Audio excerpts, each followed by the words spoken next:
Your father comes off as absolutely brilliant in how he handled you, which is something obviously a lot of parents try to do. A lot of tough They love. blow it. What was it that finally got you over that hurdle? Because he dragged you to Lake Placid to train. First 3 months, you're telling him how awful it is, but then suddenly something starts to click. What made you stay there? I don't know. It's hard to describe because, my dad wasn't there. I had really no true parents, and it was I started to kind of actually enjoy what I was doing. I mean, the sport was actually something that I was like, oh, this is kind of fun. I think I can be kind of good at this. And then I think my natural instincts started to come out of trying to be a competitor and being a competitive athlete. And then I started to gain success as well. And that's what kind of fueled me to strive and push for more. You had this extraordinary success. I think you won.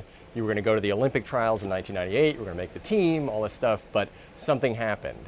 You went back to Seattle, started hanging out with your old friends. At the age of 14, I was #1 in the U.S., not just in my age group, but all age groups. So I was racing against guys who were 32, 35 years old, who had been skating for 25 plus years. Finished the world championships, went back home, started doing the same things I was doing, except probably more severe and much more self-destructive and going down the wrong path that I was before.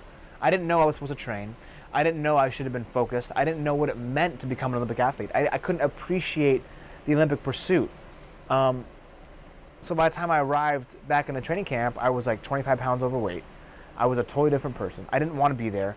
My thoughts were all negative. I was in a downward spiral. And I didn't put forth 100% of myself, maybe 30%.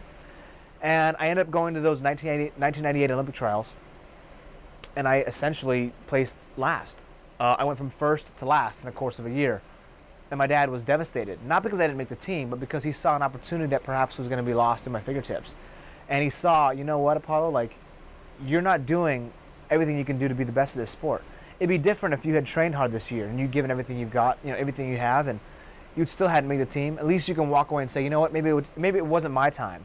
It wasn't my day to win today. But you can't say that. There's all these ifs, ands, and buts in your life. Oh, if I would have trained harder. But if I would have done this. Oh, if I would have got more sleep or rested more, trained a different way, eaten better.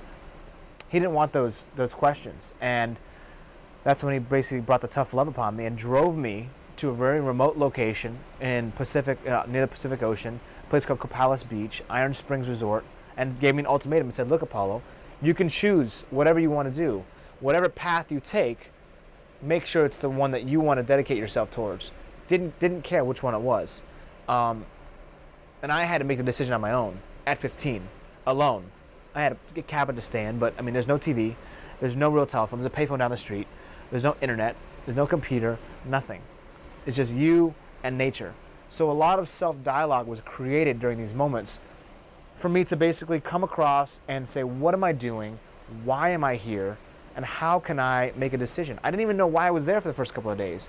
Then it started to come to me. And it's the things, these talks, these self-talks started to occur.